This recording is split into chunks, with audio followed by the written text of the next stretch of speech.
The sound wasn't crying, it was tapping. I sat up in the dark. The clock blinked 3:11 a.m. Cold, too quiet. My wife's side of the bed was empty again. The funeral was tomorrow. Our daughter's white coffin sat in the living room, surrounded by wilting lilies. She was 3, pale, beautiful, and still. Except now, something moved. Tap, tap, tap. I followed the sound barefoot, heart pounding so hard I thought it would crack my ribs. I stood by the casket, held my breath. Then I heard it. "Daddy, help me!" My knees buckled. "I'm scared." Not a hallucination, not a dream. A voice. Her voice. I undid the clasps with shaking fingers, lifted the lid, and stopped breathing. She wasn't in a dress. She was in chains. Steel cuffs around her ankles, fresh bruises on her wrists, a gag stuffed inside her cheek.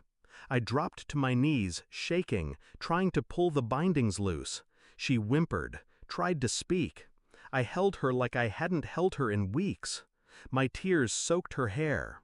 When she could finally whisper, she said just 2 words. "Mommy, watched." I froze. I asked again. She nodded. My wife appeared seconds later, hair messy, robe loose, yawning. "What the hell are you doing?" I just stared at her. She blinked, covered her mouth. What happened? But I didn't speak, because I knew something she didn't. My daughter was still alive, and my wife had buried her. Chained? I didn't confront her, not then.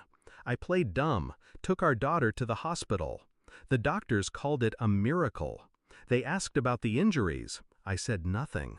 The police opened an investigation. I said even less. And at home? She acted normal, made tea, read bedtime stories, but she never looked me in the eye. I started watching, tracked her movements, collected security footage from neighbors. I bought a burner phone, planted a tracker in her car, installed a hidden camera in the guest room. She made one mistake, a single text, to a number not saved. It's done. No one suspects anything. I traced the SIM, burned through the bank accounts, found a withdrawal, 10,000, the day before our daughter went missing. The puzzle clicked together in reverse. My daughter hadn't died. She'd been taken, planned, paid for, by the woman who gave birth to her. The camera finally caught him, tall, clean-cut, his face half-lit. He walked into the guest room at 2:12 a.m., walked out 7 minutes later. Same routine, twice a week. The footage burned into my skull. I ran his face through a friend's software. Facial recognition pinged. Psychiatrist. Works with children. My daughter had seen him twice in the past month. My wife insisted it was for trauma recovery. Now I knew why. He wasn't healing her. He was helping her silence her. For good. I printed everything, every photo, every transaction, every timestamp. Then I waited. She came home to candles, music, soft jazz playing through the hallway speaker. She smiled when she saw the wine. Trying to make things normal again? Something like that. I poured 2 glasses, set them on the table. Then I handed her the folder. Her smile dropped. She opened it, slowly. The photos, the surveillance stills, the text logs, the chain imprint on our daughter's ankle. She didn't speak, just stared at me like I'd stabbed her. "You knew?" I didn't blink. From the moment she said your name. Tears welled up in her eyes. She whispered something about mental illness, childhood trauma, blackouts. I didn't respond, because behind her, the front door opened. 2 officers stepped in, warrants in hand. She turned, froze. "Please, wait, she was supposed to die."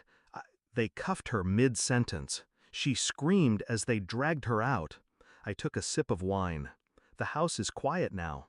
My daughter sleeps in the room next to mine. No more shadows, no more chains. She doesn't ask about her mother. She doesn't cry when the night comes. She just holds my hand and breathes. I buried the dress she was supposed to be buried in, burned the coffin, threw the chains into the river. The system calls it attempted murder. I call it betrayal, and I wear it like armor. The final sound I remember isn't her scream. It's my daughter's voice whispering in the dark. "Daddy, help me." I did, and I never stopped.